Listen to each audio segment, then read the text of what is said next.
Viva Culture, l'actualité des arts vue par l'association Maison de la Culture du Havre. Présentée par Isabelle. Viva Culture, l'émission de la culture dans toutes ses découvertes. Bonjour à toutes, bonjour à tous. Aujourd'hui, c'est Viva Culture avec Isabelle Royer. Je m'entretiens avec Jean-Baptiste Lemarchand, metteur en scène. Jean-Baptiste Lemarchand, bonjour. Bonjour. Alors, vous avez été enseignant en arts plastiques, mais vous êtes actuellement metteur en scène. Je dis actuellement parce que, évidemment, c'est votre activité de tous les jours. Oui, c'est ça. Oui. Bah, ça allait depuis longtemps, mais j'ai l'impression qu'il y a de plus en plus d'activités théâtrales, vu le grand espace que j'ai de temps en face de moi. Oui, c'est ça. Et vous avez beaucoup de projets. Alors, ce Théâtre de l'Impossible, je crois qu'il a été fondé il y a 45 ans. Oui, exactement, oui. Mm-hmm. Bon, j'ai l'habitude de dire que j'étais pas né, mais c'est pas vrai, j'étais né, mais j'étais pas dedans. Oui. Voilà. Moi, je suis arrivé un peu plus tard, dans les années 84-85, pour faire les décors de cette compagnie que j'adorais le travail. Donc un travail très engagé, très politique à l'époque. Et puis voilà, puis après, comme les têtes un peu directives de cette compagnie sont parties ailleurs, je me suis dit, tiens, je vais faire de la mise en scène parce que ça m'intéresse aussi. Oui, voilà. Oui. Sinon, avant, vous aviez surtout pratiqué l'artistique, le street art. Oui. Enfin, même au départ, j'ai eu des velléités de faire de la sculpture. Et puis, pour des raisons personnelles, j'ai abandonné cette histoire-là, parce que j'avais besoin de collectif. J'ai toujours eu besoin de collectif. Et puis, il y a eu une espèce d'alignement d'étoiles qui fait que des gens se sont rencontrés et puis on a fondé ce qu'on appelait l'Atelier 44. Oui. Aujourd'hui, les gens diraient une association de street art, mais nous on connaissait même pas le nom à l'époque, et donc on faisait des choses dans la rue. Oui. Donc des commandes des fois dans l'événementiel, et puis quand on avait un peu d'argent, on partait. Pour vous donner un exemple, on est allé en Russie un jour avec des sacs à dos, avec dedans bombes de peinture, rubalises, enfin de la ficelle. On a fait des travaux avec de la neige, avec ce qu'il y avait. Et on se baladait. Les gens nous regardaient même pas faire ce qu'on faisait parce que ça les intéressait absolument pas. Et donc on faisait ça pour nous. Et on était très contents. Oui. Et vous peignez les murs aussi ? Pas trop les murs. Mais il y avait, par exemple, j'adore ce que fait. On était avec Jean-Michel de Noël, qui lui est artiste, et qui avait décidé de repeindre au minium. À l'époque, c'était orange, la peinture, la belle peinture orange. Oui. Tous les vestiges du RSS, quoi. Voilà. Ah oui. Voilà. Donc c'était des vieux Spoutnik qui servaient de jeux d'enfants ou des trucs comme ça, qui étaient vraiment laissés à l'abandon. Donc lui, l'abandon. Vous n'avez pas été arrêté pour vandalisme. Tout le monde s'en foutait, vraiment. Vraiment. Non. Oui. Donc remettait au minium, enfin il remettait au minium les parties rouillées, des trucs comme ça. Voilà. Oui. Voilà. Oui. Vous êtes allé à Berlin aussi. On est allé à Berlin, là on s'est après la chute du mur. Qui était encore très présent dans la ville, donc on a fait tout un parcours avec ça. Voilà, on est allé à Berlin, on est allé aussi un peu moins loin, mais on aimait bien faire des petites choses pour nous, comme ça. C'est ça. Oui. On a fait des sculptures sur neige, on a des sculptures en feu, tout ce qui nous intéressait un peu, on essayait d'aller y tâtonner. Oui, c'est ça. Oui. Et finalement, qu'est-ce que vous avez retrouvé de tout ça, de cette inspiration-là, dans le théâtre, dans la mise en scène ? Voilà, nous d'abord, les gens qui ne nous connaissent pas, on est amateurs, et je suis très fier d'être amateur. C'est pour sa liberté. Oui. Voilà. Et puis c'est une aventure humaine. Il y a des gens qui sont là depuis très longtemps, qui suivent l'aventure, et il y en a d'autres qui arrivent, qui sont tout jeunes. Voilà. Mais il y a un état d'esprit, il y a pas du tout une secte. Hein. Je veux absolument. Voilà. C'est quelque chose de très communautaire. Le groupe m'a toujours intéressé. Oui, c'est ça, le collectif. Ouais. Le collectif. Et puis, comme je vous l'ai dit tout à l'heure, l'image. L'image me plaît beaucoup. L'art m'intéresse, l'art plastique m'intéresse beaucoup. Et au départ, je suis venu au théâtre par le décor, par la mise en place d'espace. Et puis, du coup, ça faisait un sens d'aller d'aller dans la direction d'acteur. C'est-à-dire que la scène, par exemple, est-ce que vous la voyez comme un tableau ? Alors, oui, ça peut.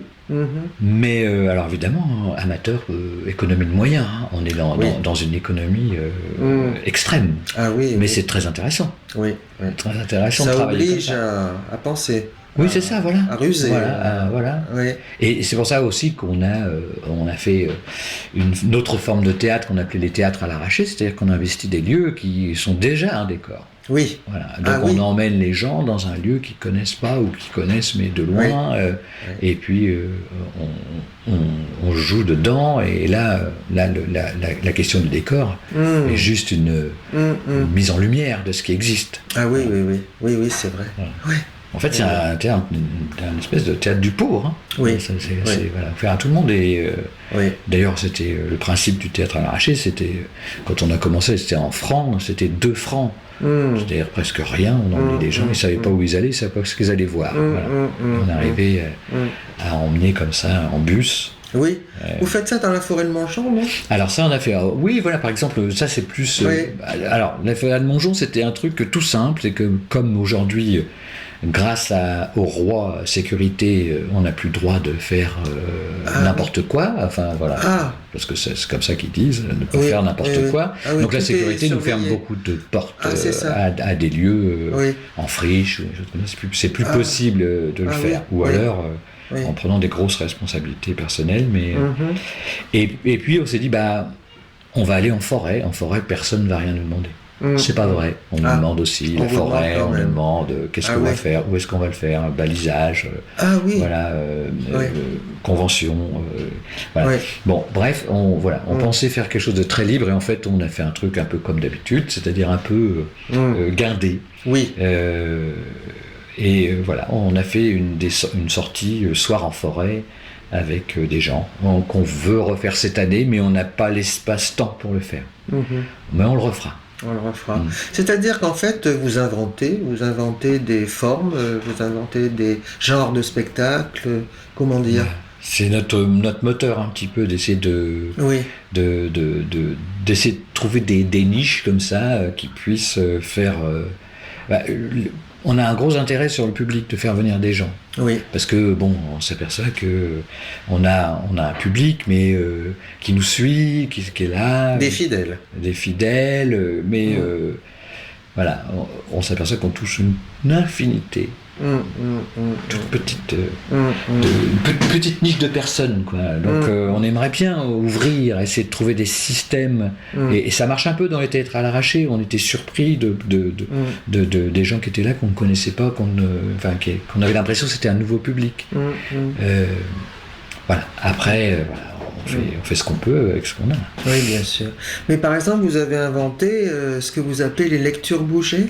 Oui, alors je ne sais pas si c'est vraiment une invention, mais en tout cas, voilà, on avait quelqu'un de la compagnie avait très envie de lire un texte de Chantal Akerman. Oui.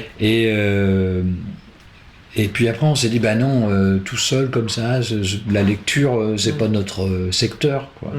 Donc, on a décidé de faire une lecture bougée, c'est-à-dire une comédienne qui est à côté, qui au départ est dans le public, à un moment va venir sur la scène, et va, voilà. Alors, c'est pas dansé, c'est pas illustratif, c'est autre chose. On cherche un entre-deux.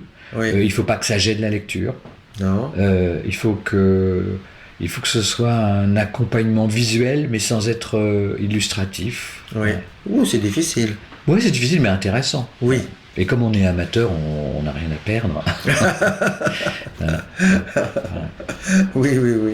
Oui, je crois que vous reprenez plusieurs spectacles que vous avez déjà joués, mais qui vous accompagnent Voilà, avec c'est- ténacité, avec entêtement. Oui, Bah oui, il y a des spectacles qui sont pas forcément faciles, mais qui on a envie de jouer. c'est ça. Voilà, qu'on c'est a ça. envie de jouer, qu'on a envie de rejouer. Oui, Alors j'ai en tête les bonnes là qu'on va rejouer prochainement à Oui. Sainte-Adresse. oui. Et puis on a un autre spectacle qui s'appelle Extermination du peuple. Mhm. Là aussi qui est pas un texte facile, mais voilà, on a une nécessité de le jouer encore. Ah oui, Voilà. oui, oui. Donc on va le Oui, oui. refaire, on ne sait pas encore quand. Hein. Et quand vous rejouez, est-ce que vous revoyez un petit peu des façons de jouer, des mises en scène? Est-ce que vous changez ou Alors, reprenez ça Très honnêtement, on change peu de choses, mais l'intérêt de reprendre quelque chose, c'est d'améliorer. Oui, Donc il y a des choses oui. qui, pour ma part, Oui, oui. me questionnent dans la mise en scène. Je me dis pourquoi tu as fait ça, comme ça. C'est ça, c'est voilà. ça. Donc, Vous le regardez avec un œil neuf finalement, Oui. presque. ah Ouais. bah oui, sinon je m'embêterais. Oui, c'est ça. Oui. Moi, enfin, C'est ça. Oui. dans mon action, quoi. Il faut que ce soit intéressant à chaque fois. Oui, voilà. Ouais. Oui. Oui, oui. Mais bon, c'est comme je vous disais, moi ce qui m'intéresse, c'est les gens aussi. Donc, c'est jamais anodin, c'est toujours nouveau la relation humaine. C'est quelque chose. Et là, vous reprenez les mêmes comédiens. Oui, alors il y a des fois il y a des remplacements, mais là il se trouve Oui. que là c'est Oui. le comédien. Oui, oui. Oui. Oui, oui. Et c'est-à-dire que quand vous le revoyez, est-ce que vous vous dites ah, ça c'est bien. Alors là c'est faible. C'est ça. Et est-ce que vous avez aussi en tête les réactions du public quand vous l'avez joué déjà la première fois? Non, alors là la réaction du public. C'est pas que je m'en fiche du public, mais nous, ce qu'on monte, c'est une proposition. Elle Oui. plaît ou elle plaît pas. On sait qu'il y a des textes, on a monté des textes des fois qui sont. On le sait à l'avance. Ça va pas. On entend toujours les mêmes choses. Bah, c'est pas rigolo. Hein, là. Oui, par exemple. C'est Ouais. un peu triste. Oui, oui. Bon, voilà. Après, nous, ce qui est important, c'est collectivement de se dire qu'est-ce qu'on dit Oui, et à travers quel texte. oui, oui, oui. En général, le texte contemporain. Oui, je me souviens d'un beau Eva Perron de copie au festival Estuaire en scène. Et là, je sais pas si c'était le premier que vous aviez mis en scène, peut-être pas. Mais c'était Ouais, c'est un des superbe premiers, en et tout cas, oui. ça m'avait touché. J'en ai un grand souvenir. Ouais. Oui, Ah oui, moi aussi, Ouais. j'ai beaucoup aimé cette époque-là, oui. parce que tout était nouveau, tout était à expérimenter. Voilà. Et c'était très visuel, effectivement. Oui, oui. Oui, oui, au niveau des couleurs, au Ouais. niveau de la mise en scène, tout ça. Il y avait une pluie de vêtements. Oui, oui, oui, oui, Tout oui. le temps, ouais. Oui, oui, oui, effectivement. Vous vous attaquez effectivement à des textes difficiles, donc peut-être un peu mystérieux. Oui, quelque chose qui Ah. nous résiste aussi. Moi, j'aime bien qu'un texte me résiste. Des fois, on choisit un texte et puis quand on travaille, on se dit mais pourquoi j'ai pris ce texte qui est complexe, Oui, voilà. oui, oui. Mais bon, l'intérêt c'est ça aussi, c'est d'aller chercher C'est des ça. choses, d'en discuter entre nous aussi. Hein. Voilà, oui, Ça pose d'accord, question. bien sûr. Moi, j'ai Oui, une comédienne que j'adore. Elle me dit tu peux me faire tout ce que tu veux, mais il faut que tu me dises pourquoi. Ah voilà, Et moi, pour Oui. moi, c'est l'idéal. c'est ça, c'est ça. Parce qu'il Oui, faut oui. savoir pourquoi on fait ces choses. Oui, Même si des fois, on peut dire, on a des jokers en disant là, Hum, je sais pas ce que je fais, hum. mais je sais que c'est bien. Oui, c'est ça. Oui, d'accord. Oui, mais, ou alors, j'ai une idée de ce que je fais, oui, je sais pas si c'est bien. oui, voilà, c'est vrai. Oui. C'est rare, hein, parce que j'aime bien savoir où. Oui. Ouais, j'aime bien donner Oui. des réponses Oui. à ce qu'on me demande. Ah oui, oui, oui. Mais est-ce que vous êtes inspiré, par exemple, par l'actualité? Parce que c'est vrai que les bonnes, il y a un problème, enfin, il y a des problèmes évoqués par Jean Genet, de classe sociale, de relations fusionnelles, de jeux aussi. Qu'est-ce qui vous a... Oui, non, mais c'est toujours ce qui Oui. nous motive, c'est toujours la chose à dire. C'est-à-dire, elle concerne notre société actuellement, même si c'est Les Bonnes, une pièce de 1947. Voilà, il y a quand même aujourd'hui encore Ça peut permettre un glissement sémantique, respectueux de l'auteur. Oui. Mais ça, on aime bien faire ça. On parlait des bonnes. Oui. Dans les bonnes, par exemple, c'est deux filles qui s'enferment. Hein. Oui. Voilà, on ne sait plus qui est l'un ou l'autre. C'est peut-être la même personne. Et voilà, il y a une espèce d'enfermement. Moi, je trouve qu'aujourd'hui, on pourrait faire un parallèle avec des gens qui s'enferment sur leur téléphone, par exemple. Mais sans paraître réactionnaire, mais voilà. Et puis qui, quand même, vont rêver à des choses. Oui, qui s'échappent, s'évadent dans le virtuel. Voilà. Et ce rêve-là, il peut être tragique. Voilà. Il peut finir tragiquement. Pour moi, les bonnes, c'est aussi ça. Oui. Mais pas que. Il y a l'histoire, il y a les mystères, il y a la complexité de l'écriture, il y a la complexité de Jeunet, qui est très toujours ambivalent, mais très intéressant. Ah oui. Et Werner Schwab aussi, l'extermination du peuple, ça a l'air d'être un texte particulièrement dur. Oui, dur. Alors, il a beaucoup d'humour par contre. Donc on rigole sur des choses monstrueuses. Donc une famille incestueuse, une femme, une vieille femme acariate et méchante, et une bigote avec son fils handicapé. Et voilà, donc tout ça cohabite, c'est une histoire de meurtre, un thriller, et en fait, voilà. Et la particularité de Schwab, c'est qu'il a sa propre langue. C'est-à-dire que la syntaxe est inversée, c'est une langue jubilatoire. Oui. Alors là, le texte a de l'importance. Du coup, beaucoup d'importance. Le texte est toujours primordial. Après, c'est ce qui nous anime, ce qui m'anime moi, c'est l'image, les corps et l'image. C'est un peu la spécificité de ce qu'on recherche. Avant tout. Même si des fois, ce qu'on disait tout à l'heure, c'est on est dans un théâtre du pauvre. Quand on dit on va faire un décor, moi au départ, quand je me dis tiens, quel décor on va faire à ça, je fais toujours un décor optimal, comme si j'étais un grand metteur en scène avec de l'argent, et puis après je dégraisse, et puis on garde l'essentiel finalement. En étant dans l'économie, souvent on garde un essentiel. Et puis on donne une part du décor à imaginer par le public. C'est lui qui fait aussi ce travail. Si on met 2 fauteuils ou 3 fauteuils, il peut en imaginer 300. C'est bien sûr. Mais c'est ça aussi le théâtre. C'est ça. On donne une proposition et puis après. C'est ça. L'imagination active du spectateur.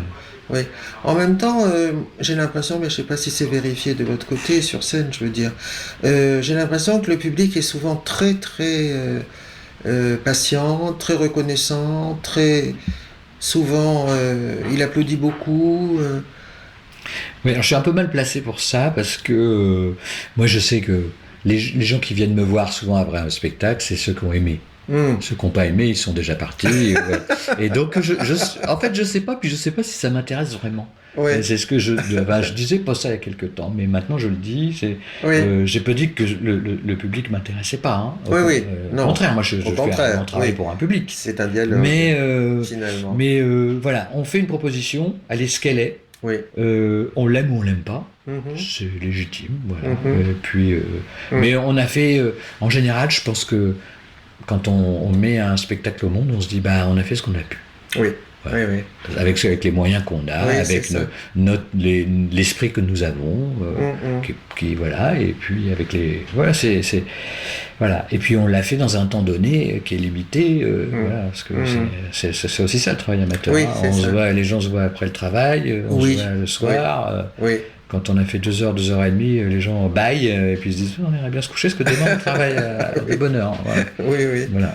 C'est comme ça, mais on aime ça, quoi. Tout le monde aime ça. Les comédiens sont là. Et donc souvent, on fait un spectacle en On a compté l'autre jour Oui. pour le spectacle qu'on fait là, qui est un peu compliqué. On s'est vu une 30aine de fois. Mhm. Ce qui n'est pas grand-chose, quoi. Oui, Et oui. le soir. Hein. Oui, Voilà. bien sûr, bien sûr. Et le soir, on ne travaille pas comme si c'était le matin, après un petit déjeuner, Bien et puis sûr, qu'on n'a rien bien à penser. sûr.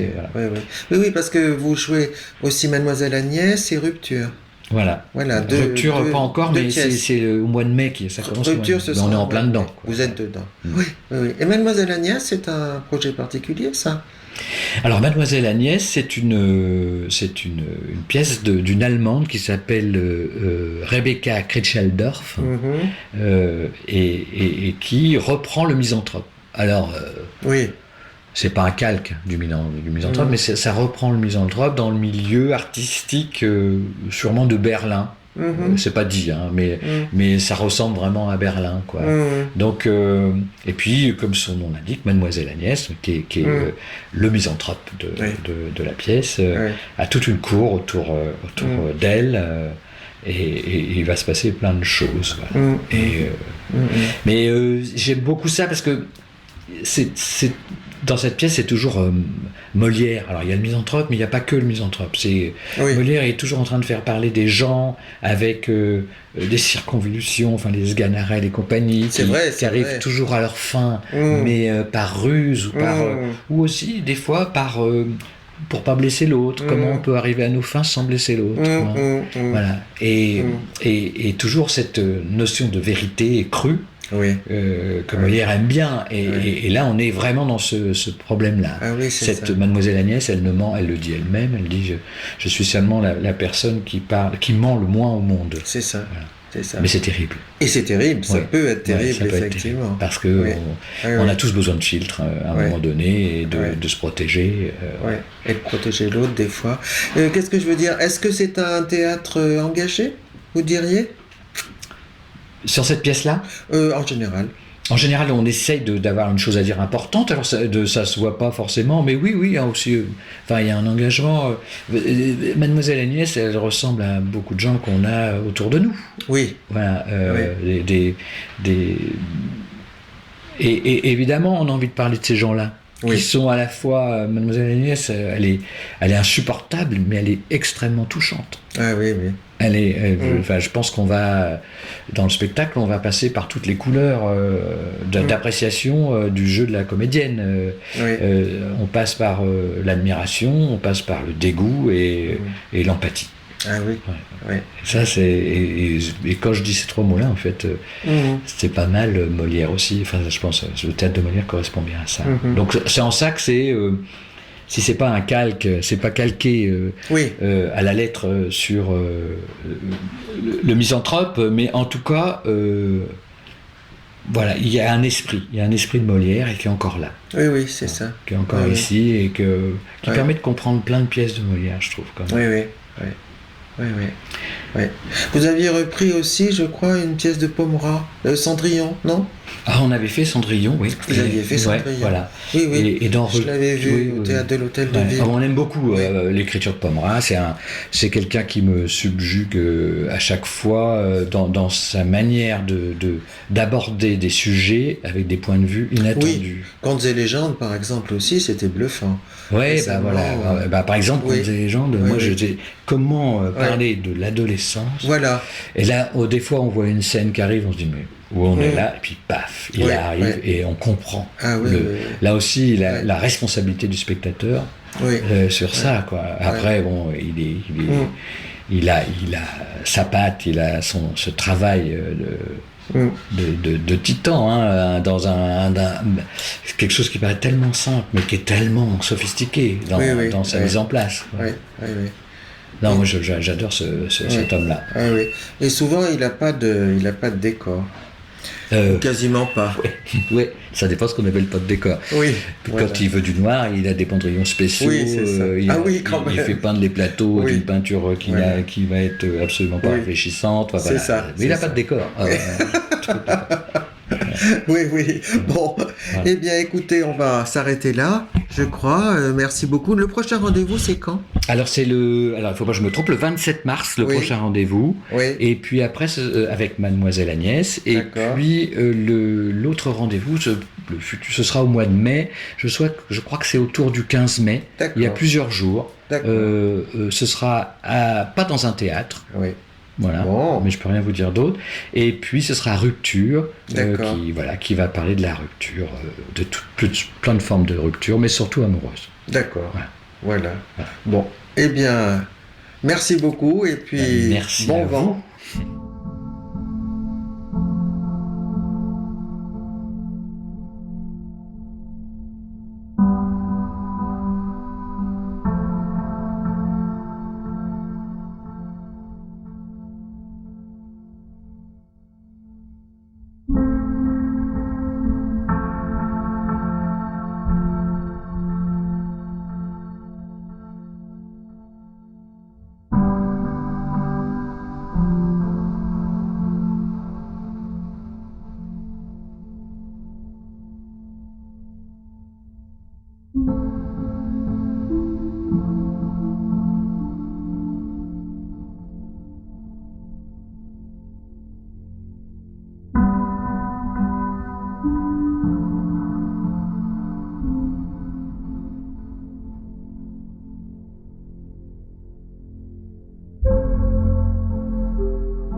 Vous venez d'entendre Viva Culture, une émission proposée par l'association Maison de la Culture du Havre, présentée par Isabelle Royer, réalisée par Mathieu Le Chevalier. À notre agenda culturel, notez le 21 mars à 18h à la Halle, au fort de Tourneville, une rencontre sur la transition écologique et le défi qu'elle pose aux acteurs culturels. Ensuite, je vous signale une exposition de photographie tout à fait intéressante à l'Atrium de la Bibliothèque universitaire du 18 mars au 18 mai. Il s'agit de d'Imazigen berbère, une culture en résistance.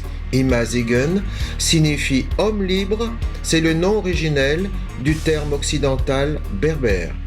Cette culture très ancienne est photographiée par Ferhat Bouda et s'est documentée à travers toute l'Afrique du Nord, et il s'attache aux regards, aux attitudes, aux gens, aussi bien dans leur quotidien que dans des situations conflictuelles.